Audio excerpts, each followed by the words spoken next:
Hi, I'm Barbara, a 29-year-old interior designer from Chicago. Trust me, this story will show you that family isn't always what it seems. Honey, I think those modern pendant lights you picked would look perfect here, James says, watching me arrange furniture in our latest project, a luxury penthouse. That's my fiancé, always cheering me on. You're just saying that because you want to sell this place faster, I tease, though inside, I'm glowing. We're a dream team. He develops properties, I design them. Then my phone buzzes. Mom. Barbara, don't forget your brother's promotion party tonight. Don't be late like last time.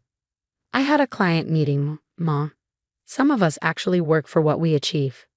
Don't start with that attitude, she snaps. Tyler worked hard to become VP at your father's company. Hard work? Sure, like the time in high school when he took credit for my art project and won first place. Or when he convinced Dad not to fund my first design studio. But Tyler's always been the golden child. Later at the party, I'm showing Sarah, Tyler's wife, my wedding dress sketches. I'm having the family diamonds sewn into the neckline. Mom finally agreed. That's wonderful, Sarah says, her smile tight as her eyes flick to my engagement ring. Baby sis. Tyler slurs, stumbling over, whiskey heavy on his breath. Still playing with your little decoration business. It's called interior design, Tyler. And for your information, I just landed the Peterson contract. Dad cuts in, frowning. The Peterson contract? I was going to refer them to Thompson Designs. I got it on my own, Dad. Not everything has to come through you. Tyler sneers. Speaking of connections, I need to borrow some cash. Just temporary. Again?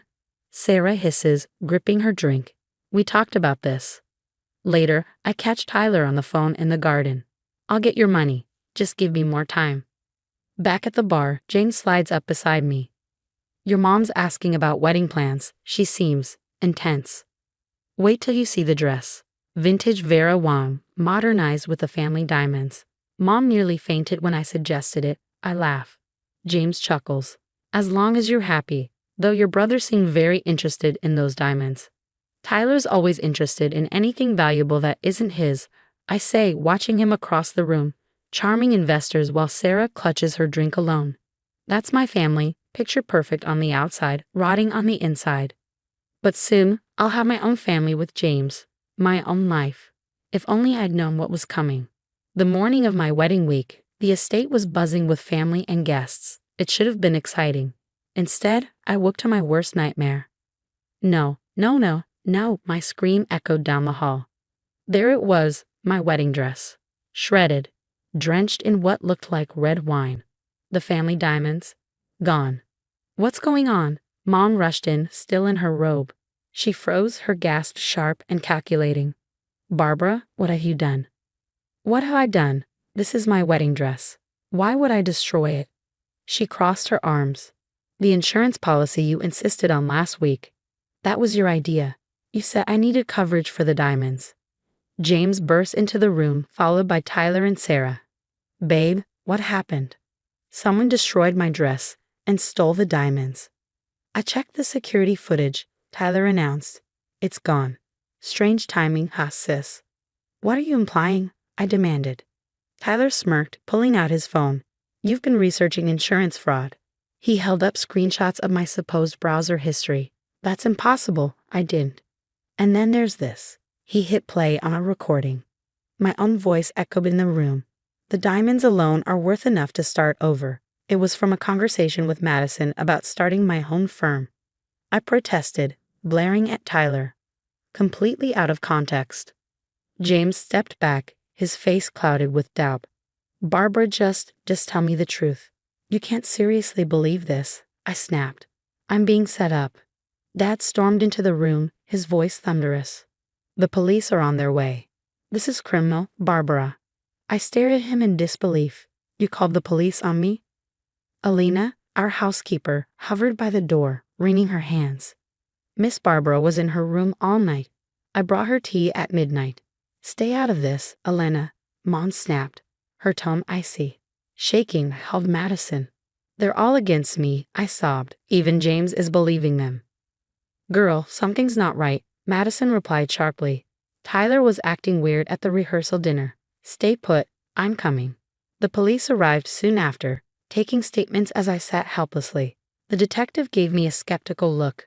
Miss, your family's evidence is quite compelling. Evidence they fabricated, I muttered, but it felt like no one was listening. Later, Sarah approached me with fake sympathy dripping from her voice. Maybe if you confess, they'll go easier on you. I fixed her with a cold stare. I think you know exactly what happened, Sarah. She flinched, just slightly, before walking away. By the time James found me packing my bags, I was done. The wedding's off, isn't it? I said, not bothering to look at him. Barbara, he hesitated. They're your family. Why would they lie? Because they've been doing it my whole life, and you never wanted to see it, I said, my voice breaking. Madison burst in like a hurricane, her presence a lifeline. I'm getting you out of here. Something stinks, and it's not just your brother's cheap cologne. As I left, Mom's voice followed me. If you walk away now, don't bother coming back. Don't worry, Mother. I won't. Elena slipped me a folded note as I passed. I saw something last night. Call me. Dad's voice was the last thing I heard before the door closed. You're making a big mistake, young lady. We can still fix this if you admit what you did. Madison's dining table was covered in papers, bank statements, transaction logs, and screenshots. Living with her this past week had been my saving grace. Tyler's been moving money around like a shell-game artist, Madison said, pushing a statement toward me. My hands trembled as I scanned the documents. These withdrawals, they're always right before his business trips. And these deposits, Lucky Star Gaming, Royal Flush Casino. My phone buzzed. It was Elena. Miss Barbara, she whispered, her voice shaky. I need to tell you something. Last night wasn't the first time. What do you mean? I asked, gripping the phone tightly. Mr. Tyler, he's been having these calls late at night in the garden. Last week, I heard him begging someone for more time. They said something about breaking legs. He was crying. Did you tell my parents? They don't listen to the help, miss. But there's more. The night your dress was destroyed, I heard him again. He said, it's done. You'll get your payment tomorrow. Madison's eyes widened. Barbara, look at this. She pointed at more records. Tyler's been visiting First Choice Pawn every Tuesday for the past month. The family diamonds. And this deposit, I said, my heart sinking. It's massive, and it's the day after my dress was destroyed. My phone dinged with a text from Sarah. We need to talk. Tyler's acting strange. Don't respond, Madison warned. It could be another setup. Before I could decide, Tyler's name flashed on my screen. Against my better judgment, I answered, putting it on speaker. Madison hit record. You need to back off, Tyler hissed. Or what? I shot back. Going to destroy another dress. Listen here, he snarled. You have no idea what you're dealing with. Keep digging, and things will get a lot worse than a ruined wedding. Are the loan sharks squeezing you that hard, brother dear? His breath caught. You don't know anything. Of what I do, I said, my voice dripping with contempt. First Choice Pawn. The casinos. The late-night calls. If you don't shut your mouth, Tyler, your little empire will crumble. Accidents happen, sis, he growled. Consider this your only warning. The line went dead, and Madison was already gathering the evidence. That's it. We're taking this to your parents. Now. Back at my parents' house, it was the same old story. These bank statements are clearly forged, Dad dismissed, barely glancing at the evidence Madison had uncovered. She could have faked them at her job. I played the recording of Tyler's threats, my voice trembling with frustration. Mom actually laughed. You've always been jealous of your brother's success, she said with a smug smile. This is a new low, even for you. He threatened me. I protested. Dad folded his arms. He's under stress, thanks to your baseless accusations. If you drop this nonsense now, we might still salvage this family's reputation. Your reputation? I snapped. What about my life? He's trying to ruin me. You ruined your own life with this insurance scam, Mom shot back. Tyler would never gamble away his future. As if on cue, Tyler strolled in, his corporate mask firmly in place. Still spreading lies, sis. I didn't respond. Instead, I turned my phone toward him, hitting play on the casino security footage Madison had dug up. His face went white. Get out of my house, Dad thundered, pointing to the door, and take your forged evidence with you. As I walked out, Tyler's phone rang. He hesitated before answering. Mr. Chang, please, he whispered, his voice cracking. I just need one more day. I smiled. The walls were closing in on my dear brother, whether my parents wanted to see it or not. 6 months later, I stood in what would soon be Chicago's hottest new restaurant, surveying the exposed brick walls and industrial accents. This detail is exactly what this space needed, I told my newest client. My phone buzzed. David, still on for dinner? I've got some interesting news about your family's company. Dating a district attorney has its perks, especially one who understands toxic family dynamics.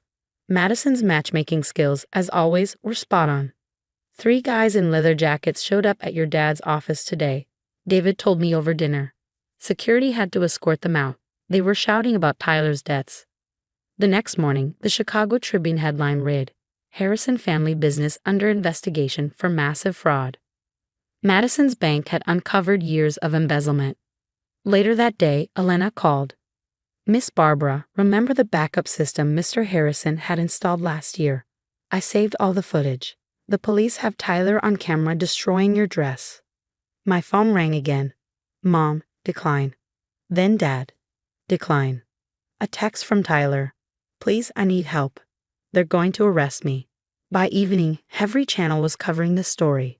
Prominent Chicago family in shambles. VP son faces criminal charges. I sat in my new office, thinking about the scared girl who once begged for her family's approval. She's gone now. My first mentee arrived, a young designer with big dreams. As I shared my story, teaching her to recognize red flags and value herself, I realized something profound. Sometimes, losing everything is life's way of showing you what you never needed in the first place. And now, I have a question for you.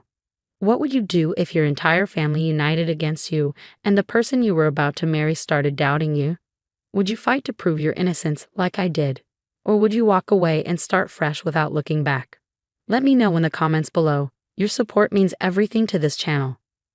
If you'd like to hear more stories about overcoming toxic family dynamics and emerging stronger, don't forget to hit subscribe and turn on notifications.